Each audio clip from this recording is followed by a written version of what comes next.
If you're someone that believes you waste a lot of time, or maybe you're just not productive enough, maybe you don't get enough done, maybe you're overthinking, procrastinating, or don't know how to make a plan, this video is for you because I'm going to show you the 8 ways that I save more time, make more time, and create more with my time. Let me ask you a question.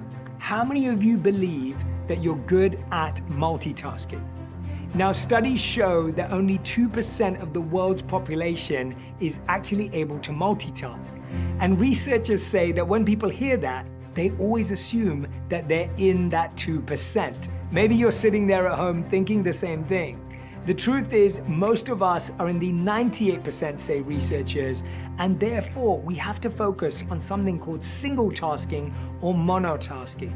This is the idea that we focus on one thing at a time. This sounds counterintuitive. A lot of people say, well, if I'm doing less things, that's going to take more time. The truth is, when you focus on one thing at one time, not only does your productivity and your efficiency go up, your fatigue goes down and your stress goes down as well. Next time you get lost in that battle of trying to do loads of different things at the same time, press pause, take a step back, take a breath, and just focus on that one activity. This applies to eating, it applies to driving, it applies to texting, it applies to speaking on the phone or a Zoom call. Just do that one thing. A few years ago, I read a study that changed the way I live. You can't be logical and creative at the same time. Your brain and mind is using different faculties and different abilities to do different types of tasks. Imagine you're in meetings all day about numbers and data and analytics, and all of a sudden you're asked to do something creative, maybe write a speech or give a presentation. It can be really, really difficult to switch from one side of your brain to the other side in a matter of seconds. With very little organizing and planning, we're literally going like a pendulum, swinging from one task to another, which is requiring different parts of our brain and the abilities that we have. The way I solve this is that I start every day by first writing down my to-do list. I look at all the activities that I have to do. Now, in the examples I give in this video, I've simplified my task to make it easier, but know that I do this with a lot more detail. You want to draw a line down the middle of the page. On one side of it, write logical, and on the other side of it, write creative. You now want to plot and mark where these tasks on your to-do list fit, either in the logical category or in the creative category. The question you're asking yourself is this task largely structured, focused? Does it have certain boundaries? Is it quite a logical step-by-step process? Or is this creative? Is it more of a brainstorm? Is it somewhere where you need to feel free and expressive? After you've divided these tasks, you now want to write down the time estimate that specific task is going to take. What ends up happening is you start to plot your week by saying Monday is going to be creative, Tuesdays are logical, Wednesdays are logical, Thursdays are creative, and Fridays are creative. Or you may also divide your day up into logical mornings and creative afternoons, or creative mornings and logical afternoons. This division, this time blocking, allows you to get really immersed into the activity, really focus, and be more productive and effective. So this might be unpopular opinion, but I live by this, and it has truly been a game changer in my world. If it's not in the calendar, it won't get done. It's not really a priority, right? You have to make sure that it's in your plan, it's in your day. Every single day, I have everything from workout time to meal times to scheduled off time, all in my calendar. What this allows me to do is it helps me prioritize both personal and professional commitments and helps me see both things in the same place. If you haven't put something in your calendar, even if it's something social, I promise you, you'll either forget it or you won't plan effectively around it. When I know I have a really big podcast or a really big interview, or if I know that I have a big deadline on a day, I don't then surround that day with other difficult and challenging tasks. Sometimes I'll start my day with the most challenging task of the day because I feel that I need to start with a challenge.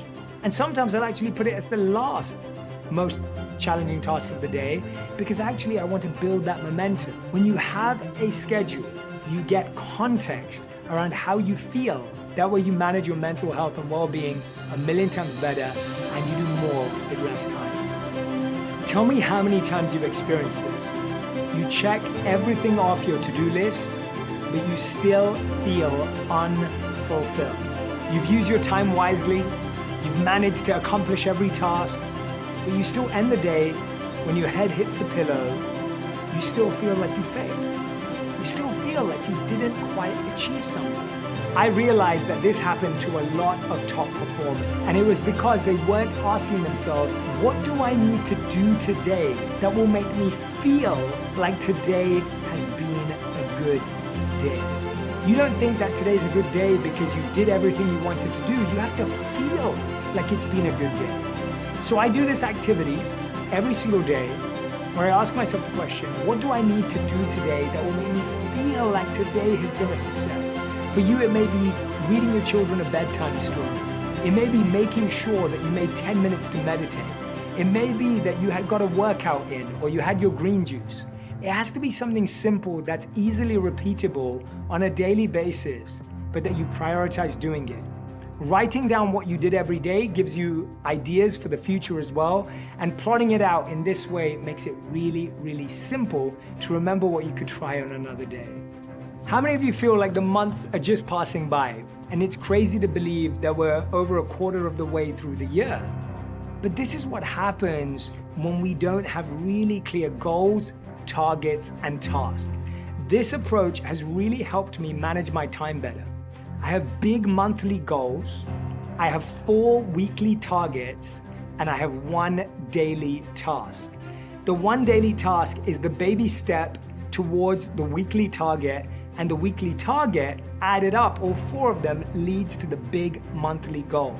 So what you're doing here in essence is breaking down something that feels quite unachievable, impossible to do, and quite challenging into small, manageable chunks. Sometimes you can be sitting there thinking, wow, I don't know how I'm gonna get that done by the end of this month. If you've ever felt that way, use this model. First, come up with how can you break that big goal down into 4 separate tasks. Once you have these 4 weekly targets, now all you need to do is divide each weekly target into a daily task. So basically, you end up working on something daily that you achieve weekly, which helps you achieve something monthly. Now you've completely deconstructed this impossible, unachievable idea into something very simple and manageable. Now, I know I said to you earlier that you should focus on single tasking, not multitasking, but here's a way that you can actually get more out of the same time. I learned this from my good friend Arianna Huffington, who speaks about habit stacking. Now, we all have habits in our life that we do every single day without even thinking about it. We're driving around town. We're cooking every single day. We may be on a walk. These are great times to immerse in those activities for sure. When you're driving, to be fully present. If you're going on a hike, to be really there within nature. And if you're cooking, to be really present with the scents, the sounds, and all of the different colors that may be there. But if you're someone who can do some of those things pretty comfortably, you can also add a stack of a habit. So for example, you may be someone who listens to an audiobook while driving. You may be someone that listens to a podcast while cooking or while you're on a hike or walking the dog. It's okay to habit stack in those scenarios to get more out of the same amount of time